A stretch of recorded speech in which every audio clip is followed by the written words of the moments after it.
Okay, now on our model, we're going to do a face frame that mimics the Samvia face frame. So anytime we're doing a face frame on our client, we don't want to go any further back than like the apex, maybe a little past it. We want to have kind of a straight vertical line with the ear, because everything that's in front of this apex and this ear falls to the face. So that's face frame. We're never going to pull this stuff back here forward and cut it, because this is not a face frame. This is when we start getting into layers in the back of the head. So what we're going to do is I'm going to draw a line and part the hair off from the apex down. This is different. Most of the partings we do is from the crown, but we're going to come to the apex down to about the center of the ear.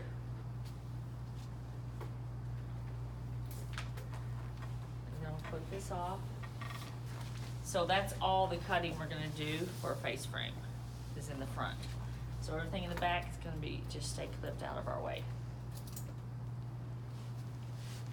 Okay, so she has a side part, so we always want to start, we need to know where our client's part is. So when I cut this first guide, I'm going to cut it a little off center. So if she parted in the middle, so our first cut right here is going to be like a semicircle.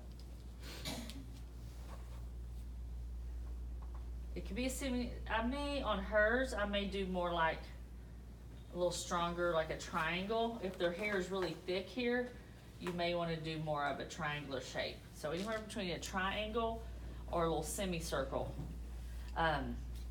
So if she parted her hair in the middle, my cut line would look kind of like an oval or an A. So I'm going to go up and down here.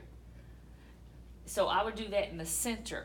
But since she parts her hair on the side, I want my shortest point to be here off center so my face frame looks nice. So what I'm going to do is I'm going to come in here and cut a little cheater guide, because it's hard to know if I'm holding this hair up how much to cut. So I need to know how short do I want this face frame, and that's what you're going to ask your client is, do you want the shortest piece to land like about your cheekbone height, your chin, below your chin? We need to know where she wants her face frame to start. Because if we go too high, then it's going to be like a long swoop bang. And she may not want that. She may want it to just fall right under her chin. So you need to kind of have that conversation with your client. So I'm going to go ahead and cut her face frame a little more like chin length, because her hair is pretty long in the back. So I'm going to cut a little guide here, so I know that's my starting point, and I know this is where I need to do my angle from, and not in the center. If I did it in the center and then she parted on the side, it's going to look a little different there. So another thing is I want to look and see where this baseline is heading. So this long point here, we don't want to cut anything off of this. If we cut something off of that, then we're going to lose a lot of length in the front. So now I have to determine, what does my angle look like? So you can hold this out on your hand and you can say, okay, or here I can lay on her cape, here is my angle. So when I do my first cut, you see I have a pretty steep angle that I'm going for. So I have to draw a line there and see this angle happen. If her hair is shorter, it might look like this. So how steep is this angle going to be? So I have to take a mental picture of that, of what it's going to look like. Same thing on this side. So this is the weaker side because there's less hair here. So we have to even be more careful so you see how that angle is going to look. So I'm going to go back to my little A, my little triangle here, and I have my guide in there. You may not be able to see it on the video.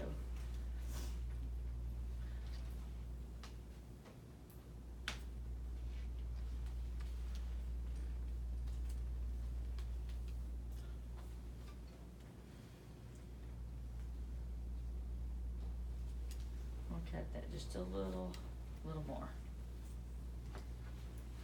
So you can see all the way through. Okay. So I'm gonna probably go ahead and cut the weak side first. So what I'm gonna do is, a lot of times you can hold this all in one. And then you'll start, if it's a shorter face frame, you'll just start cutting up here, and then you're gonna cut up this way. But I wanna dissect it so you can see it better. So I'm gonna just take this weak side, and then what I'm gonna do is I'm gonna start here, and I'm gonna cut upward to that guide. That way it's spread out on your hand a little more. So now I'm gonna go to this side and look at that, and I have to keep that same angle going. Remember how steep is our angle? Am I gonna cut some off of this bottom here? I'm cutting some off of that because I had to take a mental picture of what that looks like. So I'm gonna hold this out here, and I'm gonna take my angle up.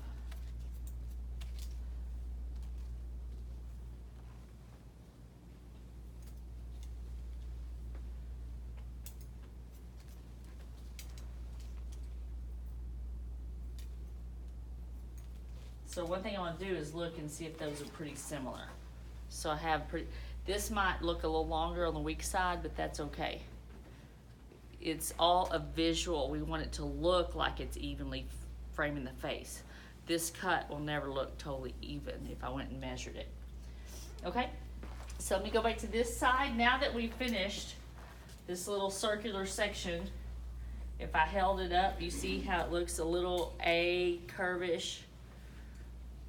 And so that's my guide. So now I've got to take this guide and connect it with this one at the bottom. So I'm going to start with the weak side again. So I'm going to bring this hair kind of down and around so I can get a bias on it. So you see how when I hold it, it's going to look like this. I've combed it down and come around this way. I'm not combing this straight forward like this. It's gonna be a harder line. So it's gonna be softer if I cut on a bias and comb it on a curve. So now I see my guide right there, and I'm just laying this out on my hand, and I'm gonna work up to that guide. Sometimes you may cut a little bit that was left over at the bottom, but that's okay as long as you connect that. So I'm gonna kind of clean that up a little. And then when this falls, because I cut it on a bias, it's not a hard line. It's a lot softer. And with me elevating it, it makes it a softer line also. So now I'm gonna do this side. So now, I'm still cutting from that baseline up. I'm gonna come down and around. And on this side, you may not be able to see the guide as much. Let me pull it this way so you can see better. Because you're still aiming for that guide, it's going to be stuck up here behind your fingers.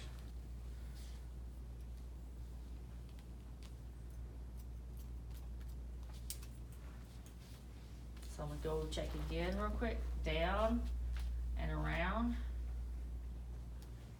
Just going to clean that up a little bit now that I can hold it better because there's not much to cut.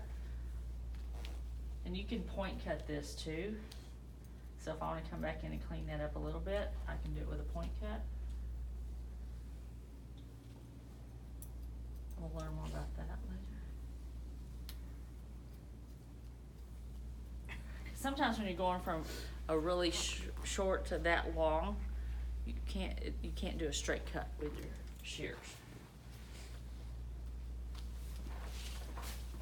Okay, so this is what your basic face frame looks like. Your client may just want, like for hair's all one length, she just may want a little bit of slight layering and a frame around her face. And then you could leave this cut just like this without any layers anywhere in the back. Okay? Can you stop that?